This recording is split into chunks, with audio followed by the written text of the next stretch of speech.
Iskcon founder Acharya Srila Prabhupada ki jai. Antakoti Vaishnava Vrinda ki jai. Namacharya Srila Haridas Thakur ki jai. Prem Chiko Shri Krishna Chaitanya Prabhu Nityananda Shri Advaita Gadadhar Shri Vasadi Gaura Bhaktivedanta ki jai. Shri Shri Radha Krishna Gopinath Sharmakunda Radha Kunda Giri Govardhana ki jai. Vrindaban Dhama ki jai. Mathura Dhama ki jai. Navadvip Mayapur Dhama ki jai. Jagannath Puri Dhama ki jai. Gangamai Jamuna Devi ki jai. Bhakti Devi ki jai. Tulsi Maharani ki jai. Samaveta Bhaktivedanta ki jai. Gaur Premanandi. All glories to the assembled devotees. All glories to the assembled devotees. All glories to the assembled devotees. All glories to Sri Guru and Gauranga. All glories to Srila Prabhupada. Nama Om Vishnu Padaya Krishna Prasthaya Vishnu Srimati Bhaktivedanta Swami Iti Namani.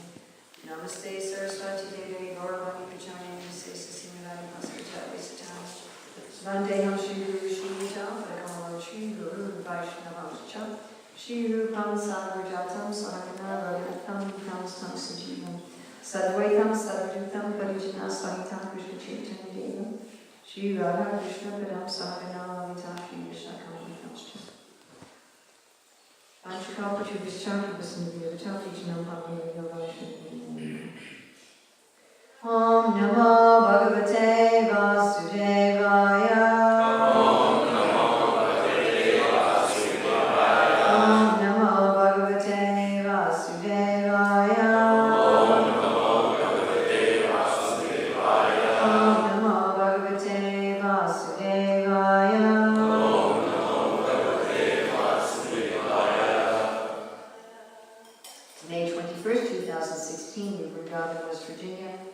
Reading from Srimad Bhagavatam, Canto 5, Chapter 18, the residents of Jambu Creek offer prayers, Text 8. This is not poetry, so it's a little difficult. Om Namo Bhagavate Narasimhaya Namaste Tejase Avir Bhava Vajra Nakra Vajra Damstra Karma Sayan Randa Randaya Tamo Grasta Om Swaha Abhayam Atmani Bhuyishta Om Shram. Anybody like to try? It's a very nice prayer. It's worth it to try.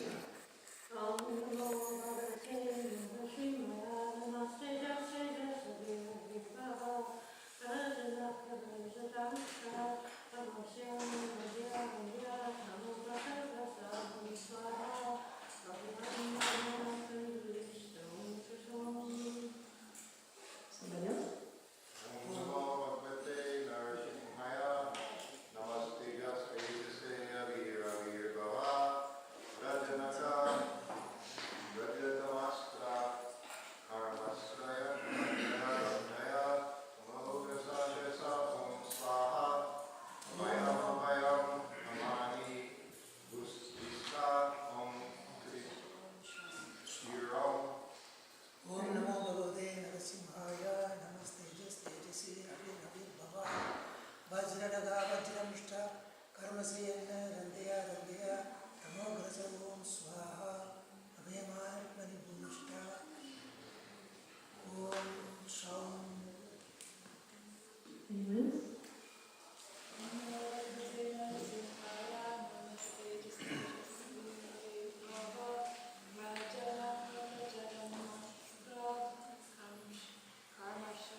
Some ideas about what this means.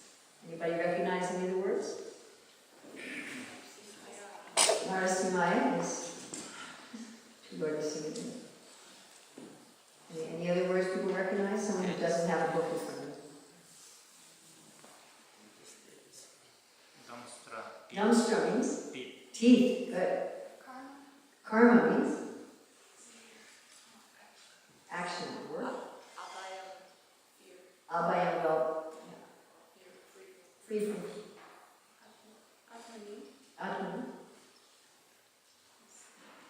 Which would mean what? I'm the soul. Myself, maybe not myself. Naka means nails, very good.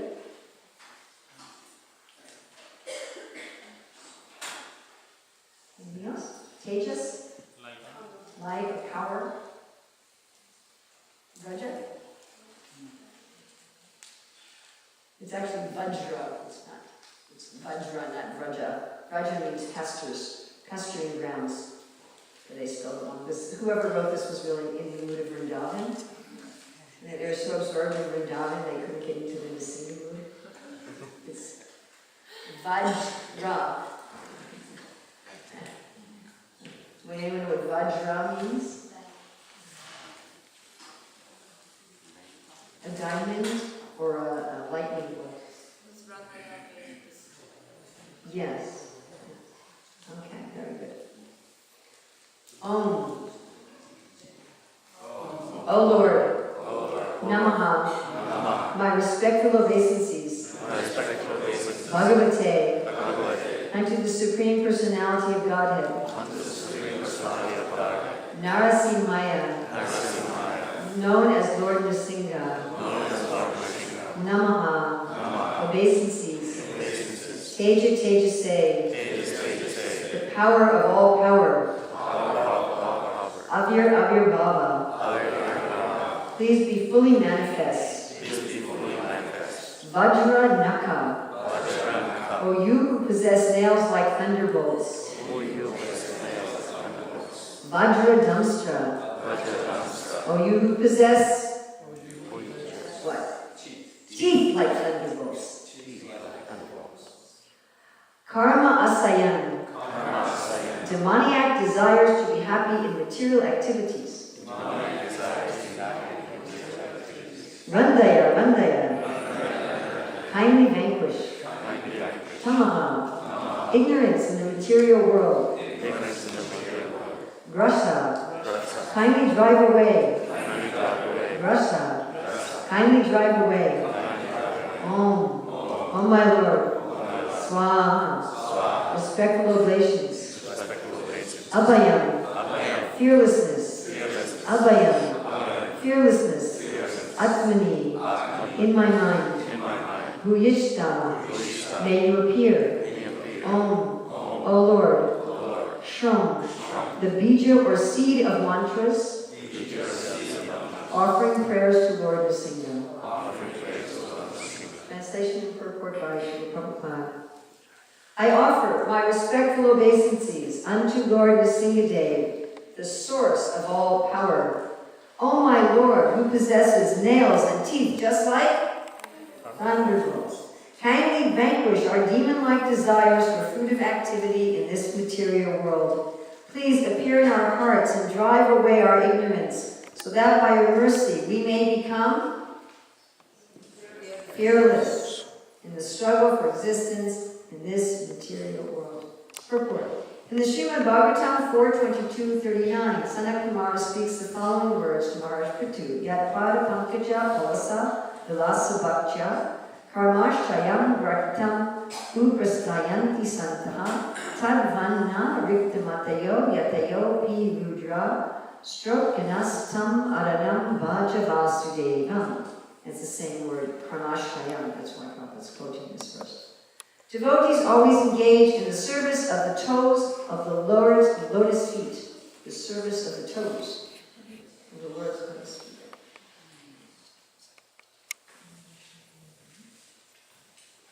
Can very easily become free from hard-knotted desires for fruitive activities. Because this is very difficult, the non-devotees, the jnanis and yogis, cannot stop the waves of sense gratification, although they try to do so. Therefore, you are advised to engage in the devotional service of Krishna, the son of Vasudeva. Every living being within this material world has a strong desire to enjoy matter to his fullest satisfaction. For this purpose, the conditioned soul must accept one body after another. And thus his strongly fixed fruitive desires continue. One cannot stop the repetition of birth and death without being completely desireless. Does that sound pretty daunting? Therefore, Srila Rupa Goswami describes pure bhakti devotional service as follows. We can all say this together. Anya vilasita sunyam jnana karma anavratam anupalena krishnam kshidanam bhakti rutanam.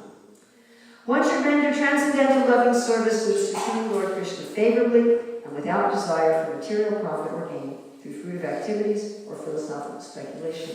That is called pure devotional service.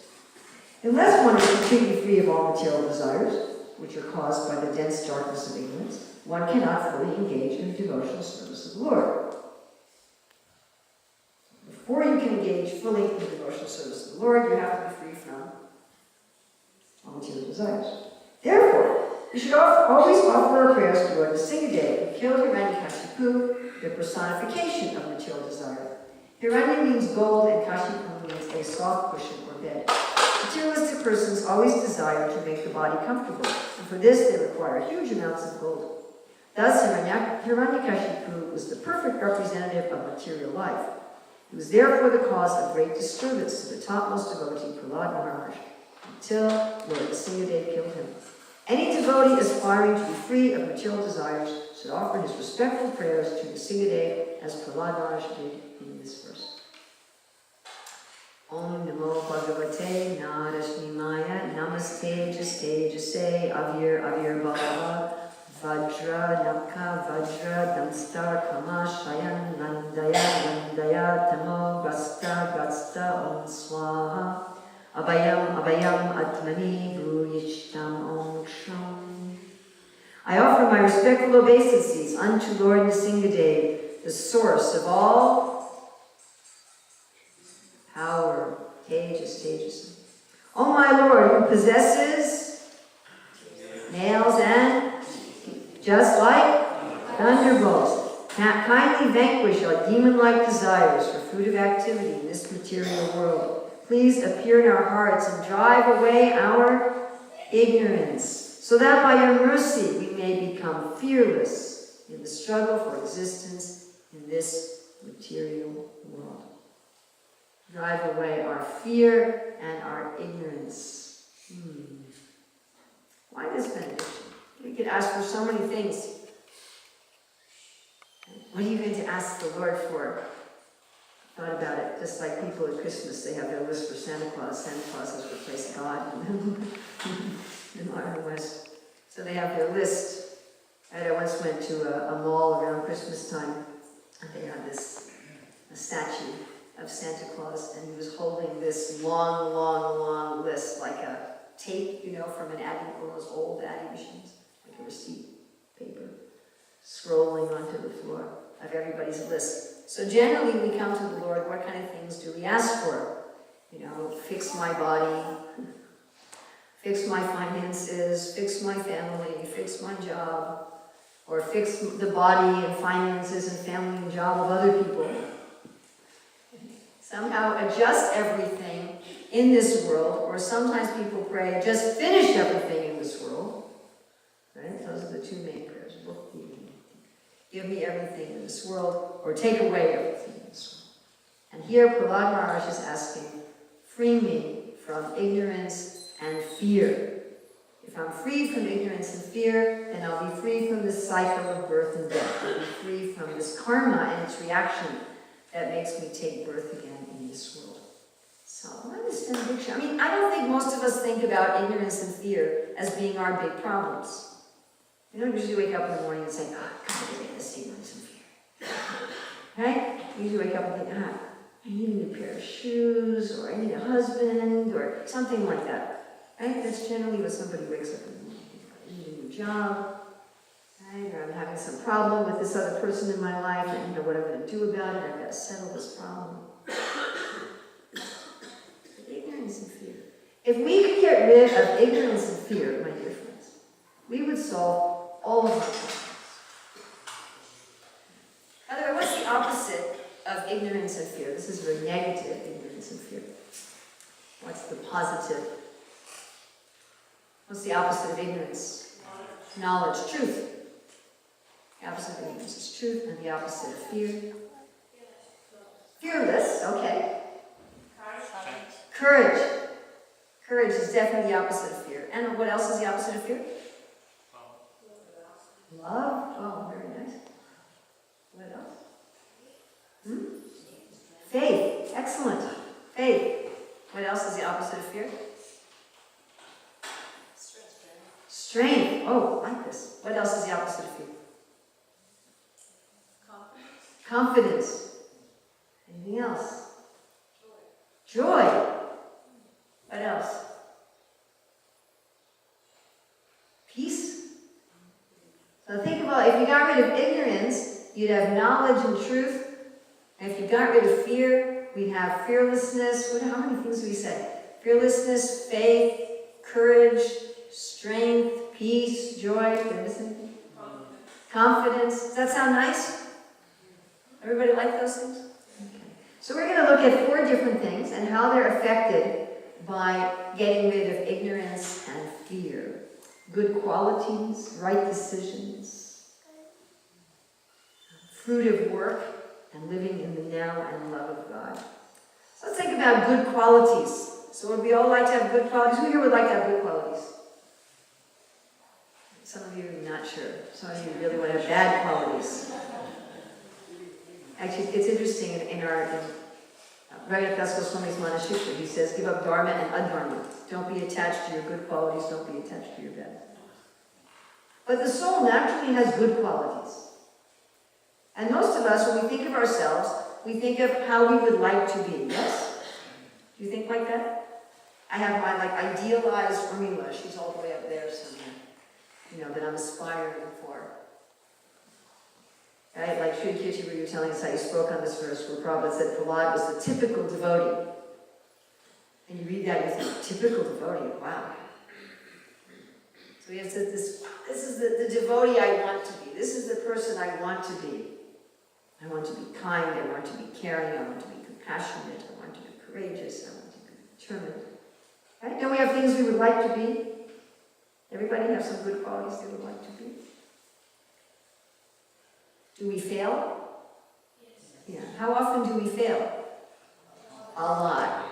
A lot. Okay, so why do we fail? This is a very interesting question. Why do we fail? Fear. We fail because of fear. Let's think about, say, the example of honesty. So I'm assuming everyone here is honest, right? Do we have any thieves here? I hope. But could any of us say we're completely, absolutely honest? I mean, obviously there's sometimes when it's a higher principle to be dishonest. If you're hiding people in your basement and the Nazis come and say, where are you hiding your people? You don't say, oh, I'm hiding them in my basement. So sometimes it's a higher moral principle to be dishonest. But aside from that, are we completely honest? So let's think about the last time we were dishonest. Why? What caused us to switch from honesty to dishonesty? Fear. What were we afraid of? We were afraid that if I tell the truth, I'll lose something or I won't gain something. There's something that I want, and if I'm honest, there's a good chance I won't get it. Or there's something that I have, and if I'm honest, there's a good chance that I'll lose it. Maybe I'll just be embarrassed. I mean, this recently happened to me. Somebody did something that I didn't want them to do, and when they were challenged by someone else, they said, oh, Urmila said I could do it. And I was sitting right there, and I said, no, I didn't. So why were they saying it? Because they didn't want to be embarrassed. You understand? That's a fear. I'm afraid that I'm going to lose some sort of reputation. I'm afraid that I'm going to lose some money. I'm afraid that I'm going to lose friends. It's fear. Now, when you're in the mode of ignorance, you're full of fear. So people in the mode of ignorance are not very honest. And the higher up you go through the modes, the less fear that you have. Does this make sense to everybody? So someone in the mode of passion, they're willing to go out and fight in a battle, even though they might get injured. Because they're fighting for a higher cause, or maybe they're just fighting for their reputation. But they have less fear. And someone in the mode of goodness, they have even less fear. They're able to forgive their enemies and be peaceful about it. So you can think of fear like this, it keeps going up. So the less fear that you have, the more courage that you have, the higher your line. The more things that have to happen because you become afraid, before you become afraid, the more you display good qualities. Does this make sense to everybody? So if I have a lot of courage and a little bit of fear, then I'm going to display good qualities most of the time. But as soon as something triggers that line of fear, then I'm not going to display good qualities anymore. And this is why in the Bhagavatam it says that unless one is completely pure, they don't really have good qualities. Why? Because what they ultimately have is just simply self-preservation.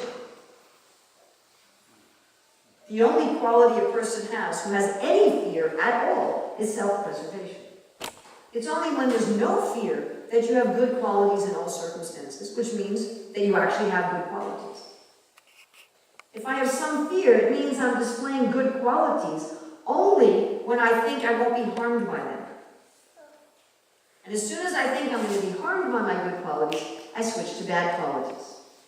And the place at which I switch depends on how high I am in the modes or how developed I am in bhakti. What causes fear? Ignorance. Therefore, Prahlad is praying to have his ignorance and his fear removed. What am I ignorant of? I'm ignorant of who I am. Na jayate viyate vakadachit nayam rupa bhavitavana vyaha ajoditya sasvachalyam prano nahanite hanumaneshvire. I can't be harmed. I don't die. I don't take birth. I can't be harmed by anything. I can't be harmed by people, blaspheming me. I can't be harmed by people stealing all my money. I can't be harmed by people cutting my body up into little pieces. I can't be harmed by any of that because I am the soul. Bhaktivedanta Swami tells a story how when he was in Russia and under the Soviet government, and he was just starting to take up Krishna consciousness, just at the very beginning. So he was kind of a big man in Russia. He was in the doctoral program for biochemistry. And the KGB called him, "We want to see you." So he was very scared. What are they going to do? Are they going to put me in a Siberian labor camp? Are they going to put me in a psychiatric unit and shoot me up with all these drugs to make me go crazy? And so he was talking to the devotees there and saying, I've been called to meet with the KGB. And then he said, one of the devotees there was a woman who was very short and very small, very, very petite. Although she was a woman, she looked like she was about 12.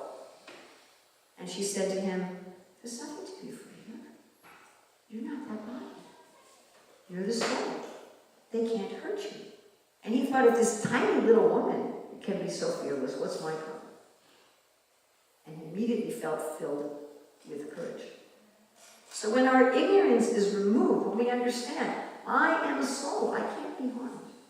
Nothing anybody can do, ever, can harm me. Then when that ignorance is removed, then we have full courage and faith and joy and peace in all circumstances. Now, not only the ignorance about ourselves, but the ignorance about God. That Krishna is Bhoktanam Yagitavasam Sarvalokinishram Subhidam Sarvabhutanam Yathamam Shanti Richiti. Shanti, peace, is the opposite of fear. When you know that the person who's in charge of everything, the controller of everything, is your best friend, what is there to fear? What is there to fear? That means that any so-called bad things that happen to you are being allowed by him for our benefit because he's our good friend. Just like the child, they have faith that if the parents say, go to the doctor and take this medicine, even though the medicine is very bitter, they have faith that this is for my benefit. Think of how much faith people have in doctors. I find it actually astonishing how much faith people have in doctors. The doctors say, we're going to put this poison in your veins, it's going to make all your hair fall out, it's going to make you vomit, but it will cure your disease. And people do it because they feel the doctor knows what he or she is talking about, and they are my benefactor. If we can have that much faith in our parents or in doctors, why can't we have that much faith in God? So when our ignorance is removed and we see ourselves and the Lord for who they are, then we become fearless. And when we become fearless, then we manifest fully all of our natural good qualities. Trying to develop good qualities without also developing fearlessness will fail, as we have all discovered so many times. All right, let's look at the right decisions in life. So would everybody like to make good decisions? Yeah? It's hard to make good decisions. Because when we're trying to make a good decision, we have to figure out, okay, what's going to be the result of this decision? And we have at least two big problems. First of all, we can never really be sure what decision will result in what result. We just don't know. If I go to school, will I get a degree or not? If I marry this person, will I be happy or not? And we're also not sure if even if we get that result, if we'll be satisfied with it. Do you see those two problems? If I do this thing, will it result in what I want to have happen? And if that thing happens, will I like it? So I tell this story a lot, that one of my professors in graduate school when he was 19 was in a seminar where the seminar leader said, I can give you a step-by-step process by which you can become a school super, which is very rare. Most people don't become school superintendents, so like 45 or 50. School superintendent means you're in charge of many different schools. So he followed that rigidly, and he became a school superintendent when he was 33. And then he found that he hated it. It was a very high-stress job, always under the microscope. His wife was so stressed that she left him. And he goes, I don't want to be a school superintendent, I want to be a college professor. And he changed his occupation. And sometimes we think, if I do this and this and this, I'll become rich, and we do this and this and this, and we don't become rich. If I do this, I'll become rich. Well, we may not become rich, or we may become rich and find out we don't like being rich. So how are we going to make good decisions? What's preventing us from making good decisions is our ignorance. An ignorance of what effect will come from the cause. What's the relationship between cause and effect? And I'm ignorant of what effects will bring me what I want. So if our ignorance is removed, then we wouldn't be in anxiety about our decisions, would we? We get in so much anxiety about decisions. Should I buy this car or that car? I was just at a person's house where the washing machine broke. I said, I think you really need to buy a new washing machine. She said, well, it's got to wait till after Mr. gets to Turkey. I said, oh, why can't you do it now? Oh, we have to do all the research. You have to check out all the websites and go to all the different stores and, read all the reviews. I can't just buy something. We have all this anxiety. Should I buy this washing machine or that washing machine? This job or that job? Marry this person or that person, or not get married at all? Should I have children or not? And how many? And when? Should I live here? Should I live there? I had a devotee said to me, I just got a big inheritance. I don't know what to spend it on. And last time I got an inheritance, I never spent it on anything. I just kept it in the bank. I ended up losing all of it. And so much anxiety because we're covered by ignorance.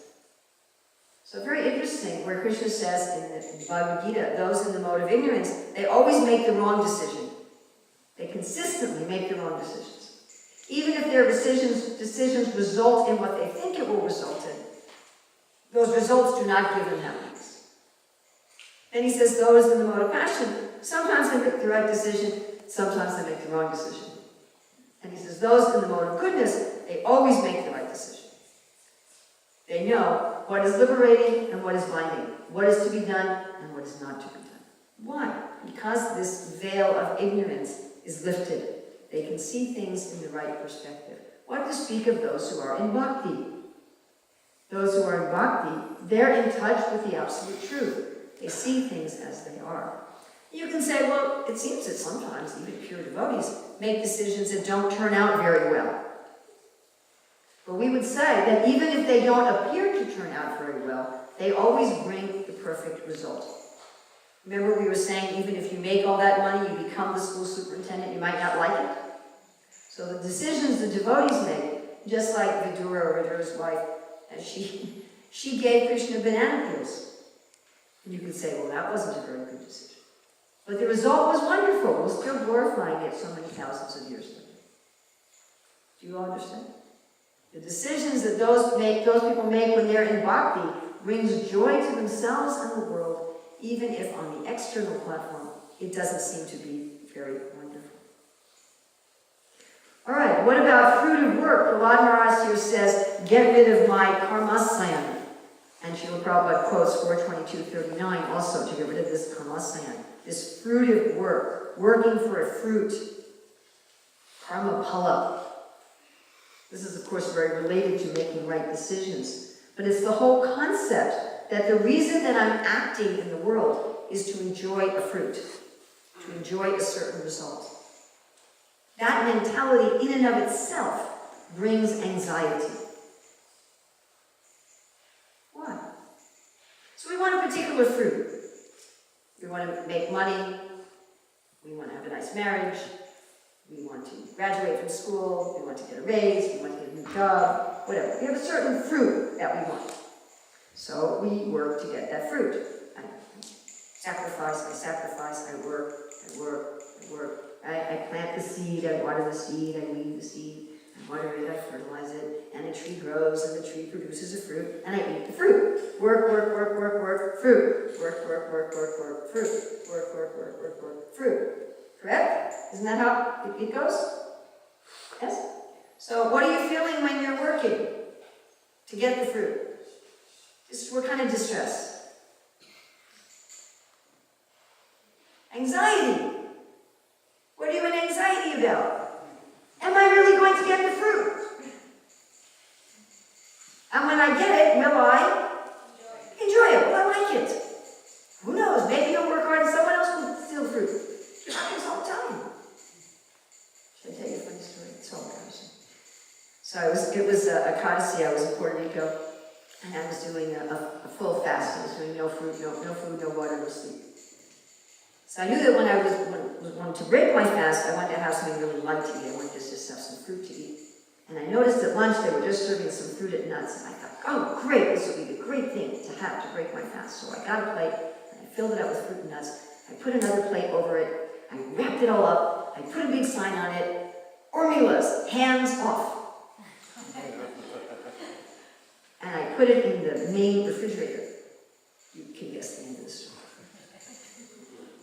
We went to a preaching program that night. We got back like about 11 o'clock. And when we got back, I checked the refrigerator. It's still there. So I went and I was just chanting all night. And then in the morning, it got to be time for breakfast. And I was looking at my watch. It's time to break my fast. And I go in the refrigerator and it's gone. And I was so disturbed that I actually asked one of them, who took my plate? And finally I discovered that some other devotees who had been at the same program with me, they had come back, and one of them said, I'm really hungry. Well, let's see what's in the refrigerator. Oh, here's your plate. It says for Urmila, hands off. Well, if she hasn't eaten it by 11:30 at night, she probably doesn't want it, they said. He took my plate. So I worked so hard, that was literally for some literal fruit, and someone else took my fruit. You know, the worms can eat it or whatever. And then you get your fruit. That was a lesson from Krishna. Don't think about food while you're fasting. So then you get your fruit, and you enjoy it for a moment, and then afterwards, again, immediately in anxiety. So your life is almost entirely anxiety, with little moments, maybe, where you get to eat your fruit. Maybe. If someone else hasn't taken it, and if it's not rotten. Sometimes you say something, go to eat it, and have you ever done that? I'll eat this later. I don't know what. So simply anxiety. Simply anxiety. Filled with fear. Will I get it? Will somebody else get it? Will I not like it? How long will I get to keep it? And then immediately working for another fruit. So if one's ignorance is removed, then one understands that the real fruit that I want to taste is with me always. It's not something I have to work for. It's not something I have to achieve. I already have it. As nicely explained in Bhaktivedanta Swami, there really isn't any practice to attain bhakti in a sense because it's already there within the heart of every living entity. My relationship with Krishna is already there. I'm already there. All I have to do is connect now. And now. And now. All I have to do is try to please Krishna now. That's all I have to do. And if I do that, I'm filled with joy, as Prabhupada says at the end of the Bhagavad Gita, at every moment. As Sanjaya said, when we remember the conversation between Krishna and Arjuna, that we are thrilled at every moment. And Prabhupada, Krishna consciousness is not just periodic joy, but a thrill at every moment. When one gives up wanting to enjoy the fruits of one's work, you have a right to perform your prescribed duties, but you are not entitled to the fruits of action. Never consider yourself to be the cause of the results of your activities, and never be attached to not doing your duty. Kartahamiti mandate. This woman thinking, I am the doer. Ahankara vimudhatma kartahamiti. I can't control whether or not I get the fruit and whether or not I like the fruit. Can I control that? I can't control it, so I'm full of anxiety. But I can control whether or not I'm doing my best to please Krishna in this moment. That I can control. To be absorbed in pleasing Krishna at every moment. And then, karma pala tyaga, what do you get? Shanti, Krishna says in the 12th chapter. When you give up trying for the fruits of your actions, you get peace. So when this ignorance is removed and I see that I already have everything that I need, I don't need to work for an outside fruit. I don't need to pretend that I'm the controller and the enjoyer. I already have all the fruits I want. I already have kalpavriksha lakshavarteshu in my heart. If Krishna is there, his desire trees must also be there. Correct? Krishna is not just in the heart, just kind of floating there. And he left his desire trees at home. When Krishna is there, he's there with all of Vrindaban. The Chintamani dust, the desire trees are also. So when I know Videsha Jyotisati, Krishna is in my heart, I already have a connection with him. I connect with him now. How am I trying to please Krishna this moment? How am I trying to please Krishna this moment? And I give up all attachment for enjoying the fruits. Then I get peace. What about love of God? Beyond having good qualities, making right decisions, and being happy at every moment, full of joy with every moment. Can one attain love of God with ignorance and fear? If I have ignorance, I won't even be aware of God. I'll say, like Hiranyakashipu, I don't see him. How amazing that Hiranyakashipu got all these boons for immortality. What were his boons? Anybody remember? Yes? Yes?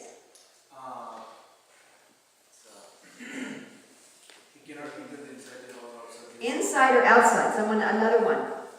Yes? He can't die in day or night. Day or night, good. He can't die by a man or an animal. And man or an animal, somebody else. He can't die in the sky, Sky, sea, or ground. What were some more boons? No weapon. Not inside or out. He can't die by a living thing. No living or dead thing. Can't be living. Not a man or beast. He also said, I want rule over everyone and no rivals and all mystic powers. And he got them. Lord Brahma said, you have them. And there's this little boy who hasn't done any austerity. Right? And how did he try to kill Prahlad? Anybody remember how he tried to kill Prahlad? Threw him off a cliff, yes? Yes? Poisoned him, yes? He got stopped by an elephant. He put him under the feet of elephants. What else? Boiled him in oil, yes. Wind, what else? Snakes. Huge rocks. Any of the guys know anything? The kids and the ladies are defeating you. This side was where they're going to get the Maha plate at the end of the class. Huge rocks. Huge rocks. And he saw that his son couldn't even be harmed. Not only was he not killed, he wasn't even bruised. You're thrown off a cliff and throw big rocks on you and poisonous snakes, and it's not even a bruise. And Prahlad hadn't done any austerities, and he was just fine. He was just a little kid. Right? How old are you? 11. How old are you? 10. Fine, just a little kid. And Hiranyakashipu still couldn't figure out there must be a God. He couldn't, his logical abilities were not very well developed. So he says, where's your God? Ignorance. He was in ignorance. How can you love God if you're ignorant of God? If you don't see him anywhere? The people who look at the world, even big scientists who look at the world and don't see God. Well, I don't see him. Okay, well, I don't see the artist who painted that painting, but I know there must be one. So I sort of see it, don't I? I may not see him right in front of me. I may not see the pushcarts right standing there. But I know he painted that painting. I know somebody painted it. What kind of ignorance does it take not to understand God? Or not to understand that we're not this body? How can we think that we're this body? Is that our identity? I mean, think about what the body is. Even the parts of the body that we're really proud of, our eyes. If you just had some eyes sitting there, would it be very attractive? Or our hair, especially the women. There's some hair. Like in the ladies' bathroom, there's some hair on the floor. And everybody goes, ew. Is that our identity? It's one of the hellish punishments. You have to swim in a river of hair and skin and blood. But we're all doing that right now, by the way, in this body. So is that what we want to be? Do we want to be this body? Do we want to be this mind? Anybody have a really nice mind? Would you like to put your mind on display? So just a little intelligence we can understand. I don't want to be that. And I've had a sense of identity through all the changes of my body and mind.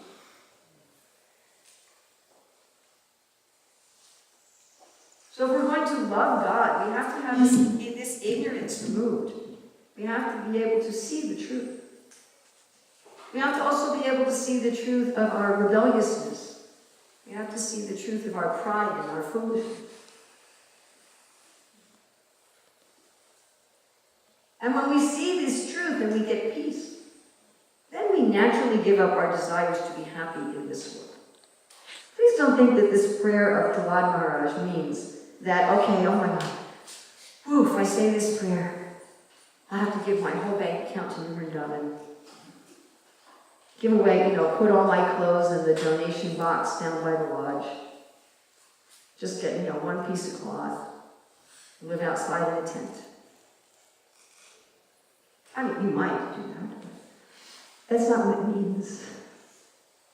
It means that if we give up our ignorance and fear, we naturally stop trying to enjoy in a way that's impossible for us to enjoy. We start enjoying in the way that we are meant to enjoy. We enjoy through Krishna. We enjoy by pleasing Krishna. We enjoy through love. And we enjoy through service. Rather than trying to enjoy through these bodily senses and mind by trying to just touch our senses with their sense objects and touch our mind with its objects and try to work hard as the master of fruits in this world. All of which simply bring us anxiety. And as Krishna says early in the Bhagavad Gita, without peace, there cannot be any happiness. It's like sweet rice mixed with sand. If you have some pleasure, but you're also in anxiety, you cannot enjoy that pleasure. Isn't that a fact? If you have a lot of money, but you're afraid that someone's going to steal it, you ever been in some bad area, some dangerous area? You have some cash on you or some credit cards? Are you getting pleasure out of your money or just fear? Just fear, isn't it? As soon as there's fear, there cannot be any happiness, even material. Therefore, the best prayer that we can make is give me truth and courage. Let me see things as they are. Give me the courage to see things as they are. Give me the courage when I see things as they are to believe it. And give me the courage when I see things as they are and believe it to act on the truth. The courage to see the truth, the courage to believe the truth, and the courage to live in the truth. And if we do that, we'll be happy even in this world. There was a signboard on the way here, when you die, you'll see God. I said, I don't want to wait till I die. It was one of those scary signs. When you die, you will see God. Be afraid. And we're saying, no, see God and don't be afraid. Pray to God to give up your fear. Pray to God to be at peace and to see Him now. So this should be our prayer.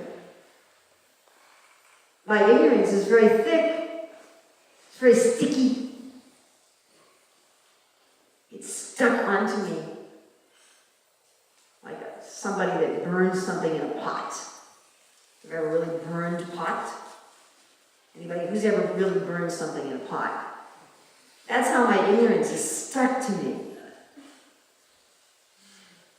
You have to get out a scraper. So what's our scraper? Rajanaka, Rajadanstra. What does that mean again? Nails and teeth like thunderbolts. It's Vajra, not Vraja, folks. Whoever wrote that on the board. It's not Vraja. Vraja means pasturing grounds. Vraja does not have nails and teeth like a pasturing ground. His nails and teeth like diamonds. Vraja also means diamonds. Oh, but Urmila, that sounds scary.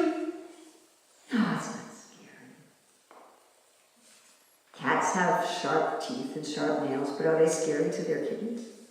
No, they're only scary to the rats. Don't be a rat. Then it's not scary. Lotus Vita is only scary if you're a Hiranyakashipu. But I am a Hiranyakashipu. But even Hiranyakashipu is ultimately devotee.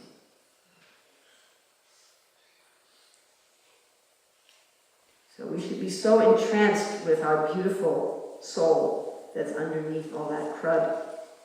Yes, yes. Take your diamond-like nails and teeth and take away my ignorance and fear. Take away my ignorance and fear. Give me truth and courage. Give me truth and courage. Om Namo Bhagavate Narasimhaya Namaste Jaste Jase Avira Vibhava Vajra Naka Vajra Damsta Karma Shayam Randaya Randaya Damo Gasta Gasta Om Swaha Abhayam Abhayam Atmani Bhuyishta Om Sham. Comments, questions, additions, subtractions, chastisements? Yes? Prabhupada seems to encourage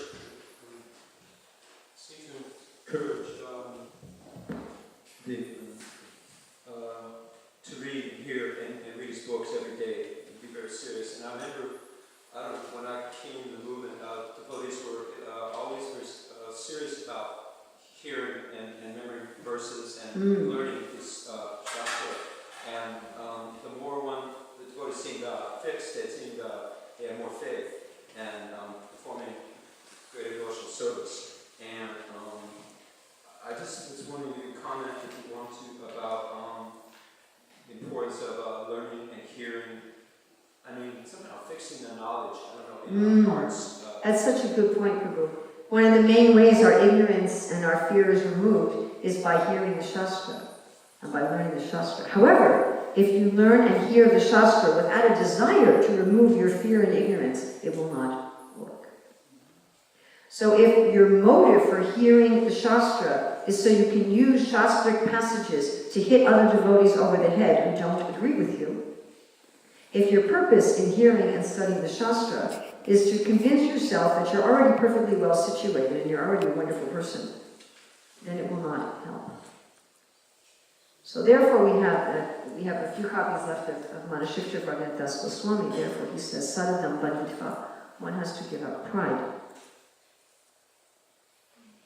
We have to be willing to see the truth, and we need the courage to see the truth. So if we are hearing from the pure devotees and hearing the Shastra with a desire for truth and courage, to know the truth, to believe the truth, and to act on the truth, then our hearing will have a very fast and dramatic effect. In fact, everything we do in bhakti will. Our chanting, our hearing, our worship of the deity, our serving a holy place like here in Vrindaban, our surrendering to Krishna, everything, our meditation, it will work very, very, very, very quickly when we want to know the truth and we want courage to know and believe and act on the truth. Otherwise, you can hear and hear and hear. Prabhupada says in the first canto, it's not by the mechanical process of hearing and chanting, but only by the mercy of the Lord. However, if we're not hearing, then we're not really very sincere to know the truth, are we? Yes, I want to know the truth. Oh, will you study the Shastra that's full of truth? No, I don't have time. So we demonstrate our sincerity in our hearing, and we also have to hear with the right attitude. But yes, we should be hearing regularly. Nityam Bhagavata Sevana. At least Vishwanath Chakravarti Thakur says daily, if not all the time. And everyone can say, well, I'm so busy. In those early days of Iskcon, we all lived in the ashram, and you had to go to Bhagavatam class, you wouldn't get any prasadam. Yes? I remember here at Vrindaban, if you didn't go to Mangalarti, you didn't get any maha, right? You had to put your plates out before Mangalarti. Those of you who were here then. Otherwise, all you got was oat water. Remember that? Ginger oat water. Hare Krishna. But nowadays we may say, well, I don't live in the ashram. I don't have to put my plate upstairs before Mangalarti. How will I hear? Well, if you have a smartphone, it's pretty easy. Just get one of those reading apps and you can put all of Prabhupada's books on your smartphone. Get one of those audiobooks apps and you can put all of the audiobooks on your smartphone. And then it's not difficult. You can read one screen before breakfast and one screen before lunch. You can just tell your coworkers, oh, excuse me, I have a very important text to answer. And you can be reading the Bhagavad. And you can play the audiobooks in your car, when you're driving, when you're cooking, and when you're ironing, and when you're cleaning your house. And you can be absorbed in hearing. Thank you. Somebody else? Yes, Prabhu.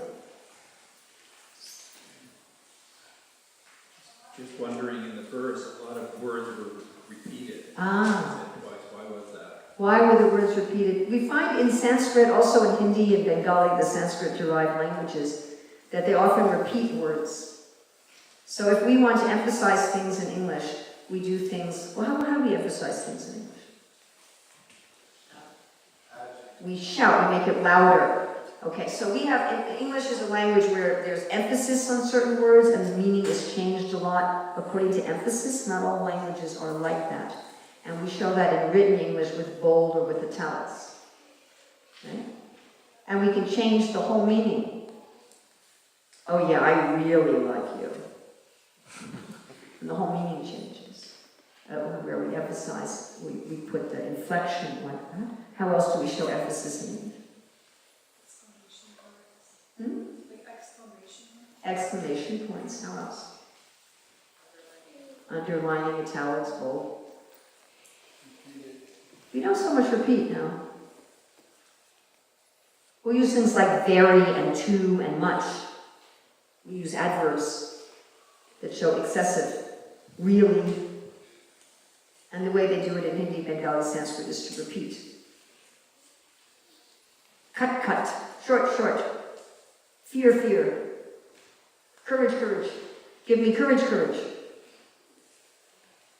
Make it small, small. Of course, what's really funny is in South Africa, when they do that, they mean the opposite. So I asked one devotee, so when are you coming to the program? Oh, I'm coming now. I thought that must mean very fast. And they said, no, that means very slow. Oh, no.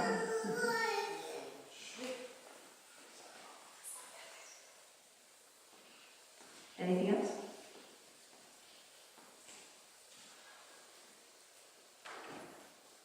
So we all ready to do this? Everybody ready? So we're going to make this, we'll see. At the end of this class, maybe we can go. Maybe we can just, right now, let's look at Lord Nrsimhadev. Everybody look at Lord Nrsimhadev. You don't have to move, just kind of look at Lord Nrsimhadev. And ask him, please, with your thunderbolt nails and your thunderbolt teeth, please destroy my ignorance and fear. Please give me truth, courage, peace, and joy and confidence.